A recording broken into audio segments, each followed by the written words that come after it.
¿Te preocupa la secularización? Conversamos sobre la secularización repentina entre amigos.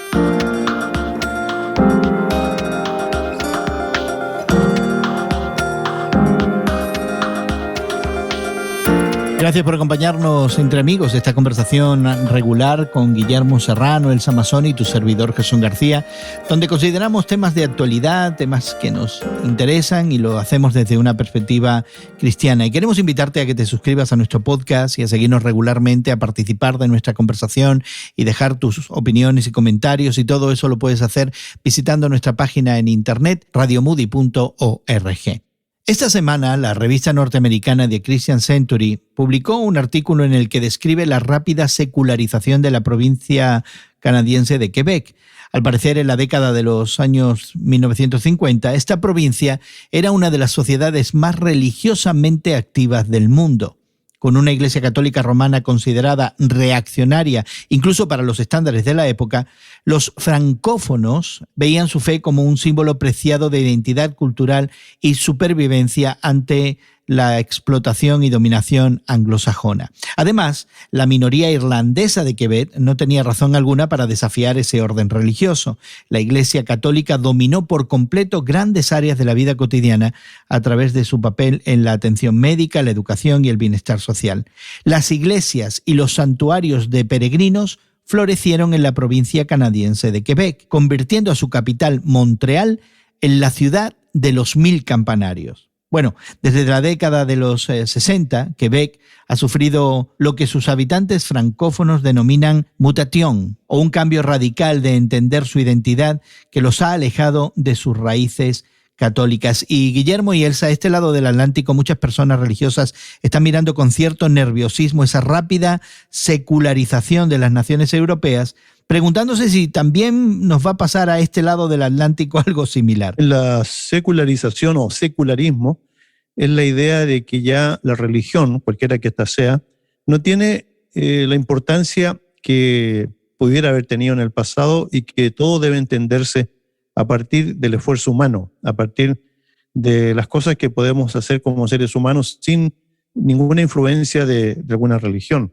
Me llamó mucho la atención esto de los 1000 campanarios, porque realmente se podía notar, incluso hoy día, en templos abandonados o dedicados a otra cosa, que la influencia de esta religión, ¿no?, católica puede haber sido tan grande como para tener una capilla o una iglesia en cada manzana. Realmente impresionante, algo digno de ser fotografiado y estudiado. A mí me llama la atención el artículo escrito por Philip Jenkins en el Christian Century, la observación, ¿no?, de que empezando en los años 1960, la ciudad de Quebec experimentó esta transformación, ¿no?, a nivel político, a nivel cultural, ¿no?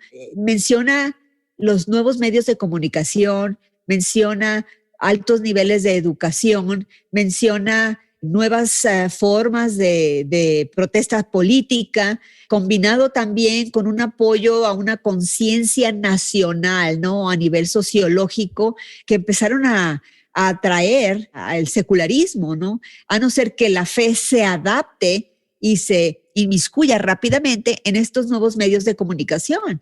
Lo que está sucediendo en Canadá es ciertamente algo que ya sucedió en Europa y que está también sucediendo ya en nuestros países, en nuestras ciudades latinas. Y Elsa, tú estás refiriéndote a un aspecto de la secularización que quizás pudiéramos denominar el aspecto cultural, ¿no? El diálogo acerca de la importancia de la religión en el quehacer humano. Pero hay otros aspectos aquí que se tienen que considerar. Uno de ellos es la prominencia social, es decir, que ya muchos de estos países no consideran a las instituciones religiosas o la opinión que las instituciones religiosas tuvieran, por ejemplo, a la hora de gestionar políticas sociales, medioambientales, económicas, a la hora del ordenamiento cívico de una nación. Ya la religión no es el punto referente principal. Tampoco la figura del religioso tiene prominencia social.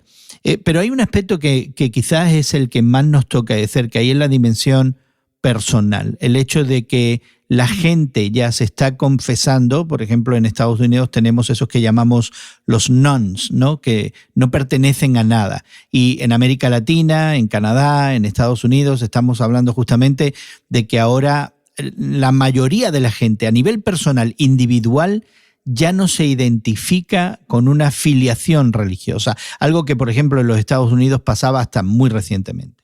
Yo creo, Gerson, que hay ciertas encuestas que sí están haciendo esas declaraciones, ¿no? De que a nivel personal nos estamos haciendo más seculares o menos religiosos, pero también lo vemos del lado, por ejemplo, político, como particularmente en los Estados Unidos y también en muchos de nuestros países, la política va aunada a la religión preestablecida y hay fuentes de poder donde líderes pastorales, líderes religiosos están muy estrechamente ligados a líderes políticos. Es el movimiento anabaptista histórico quien a lo mejor influyó de una manera determinante a través de la historia cuando definió que el papel de la iglesia era la salvación de las almas, la predicación del evangelio y que los gobiernos eran una entidad secular, aparte, una entidad laica en la cual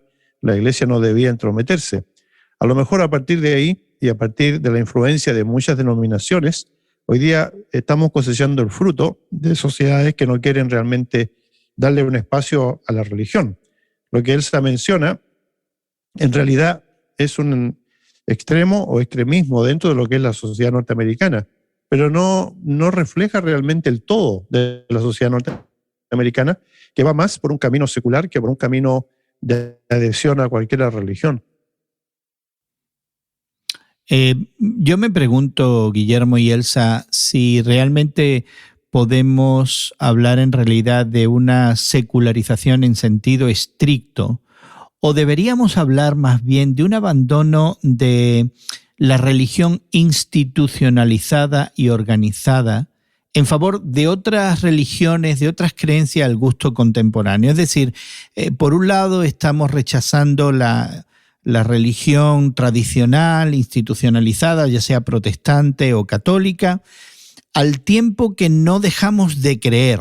Pero lo que creemos ahora son ideas cosechadas personalmente, de distintas influencias, con sabores sincréticos, que pueden venir del orientalismo, eligiendo lo que me gusta, el positivismo, la nueva era, la astrología, las teorías de origen distante, incluso la ciencia como esa proverbial vaca sagrada, la ciencia como esta nueva religión, nueva manera de entender el cosmos, ¿no? Así que me pregunto si es en realidad una secularización estrictamente de abandono de la religión, o es más bien una sustitución por otras religiones que no están organizadas ni son institucionalizadas. No, yo no veo esa influencia de otras religiones en el caso específico de los Estados Unidos, en el caso específico de América Latina, donde la Iglesia Católica ha sido el gran polo que ha atraído a millones, y que yo diría la mayoría de la población en el siglo pasado, o parte del siglo pasado,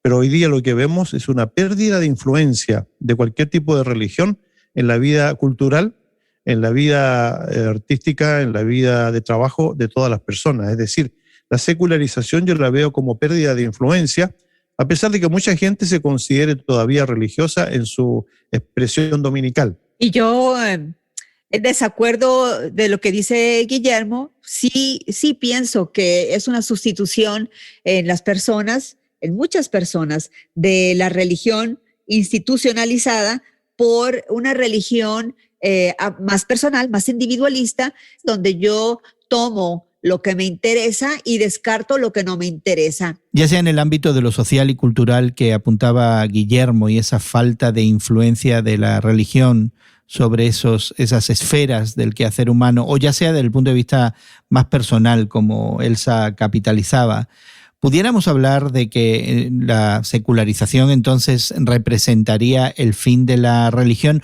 Porque es el temor de muchos, ¿no? Y mucho del diálogo de organizaciones y plataformas religiosas, es este temor ante la posibilidad de recortes a las libertades, de que la sociedad futura restrinja de alguna manera la expresión de la fe, de que de pronto la religión como la podemos ejercer se nos acabe. ¿Es la secularización el fin de la religión? Creo que hay un cambio, y el cambio viene en el sentido de que la religión se convierte en algo ya total y absolutamente personal e individual.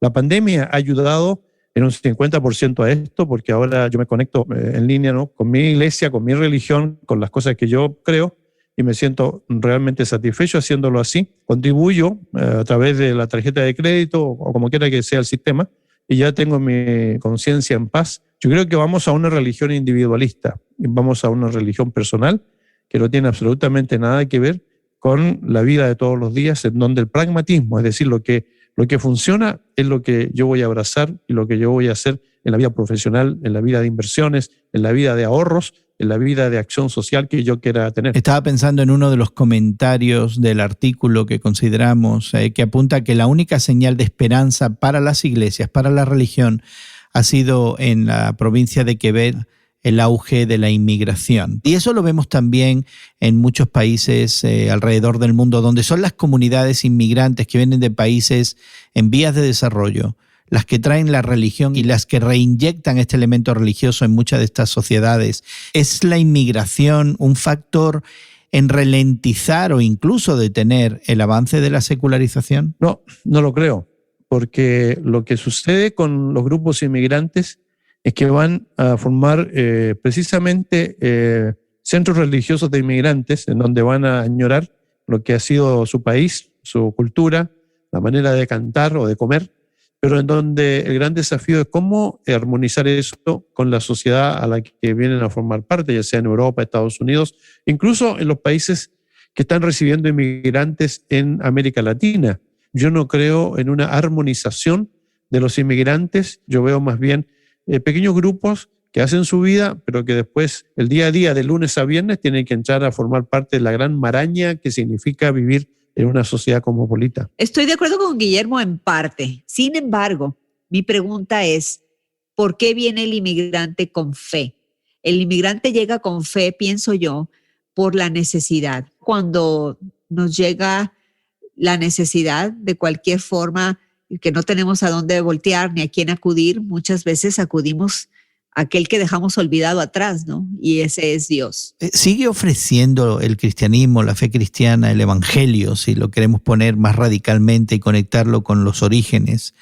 ¿Sigue ofreciendo algo a este mundo secularizado? Yo pienso que la secularización va a funcionar de cierta manera como un preámbulo para un reavivamiento espiritual, porque el ser humano tiene en su corazón, en su alma, esa necesidad, ¿no? Tenemos el imago Dei, tenemos la imagen de Dios y tenemos esa necesidad de relacionarnos con nuestro Creador. Yo creo que esta secularización va a crear una sed por Dios mismo y que Dios va a utilizar eso para alcanzar a estas personas que aún no le conocen. A partir del individuo, sí. A partir del individuo que tiene fe, que tiene valores, que tiene principios, yo creo que sí, que es posible. No lo creo posible a partir de grupos organizados, porque el grupo organizado tiende a multiplicarse en número, pero tiende también a decrecer en cuestiones de ayuda para al mundo que lo necesita. Así que yo creo que vamos hacia una religión más individualista, pero más efectiva. Ese es mi punto de vista. Queremos animarte a que participes en nuestra conversación. La manera de hacerlo es visitando nuestra página en internet, radiomoody.org, o también conectarte con nosotros en Twitter como tus temas de hoy en Twitter. Ahí puedes interactuar con nosotros. También podrás ver la manera de suscribirte a nuestro podcast e incluso disfrutar de conversaciones que hemos tenido ya en el pasado. Así que te animamos a que nos visites en ministerioreforma.com. Queremos agradecer mucho el tiempo que Guillermo y Elsa han dedicado a conversar con nosotros en esta ocasión. A nombre de ellos, nuestra gratitud para ti por habernos acompañado, confiando que lo hagas nuevamente en otra ocasión. Deseamos que pases un buen día y que Dios te bendiga.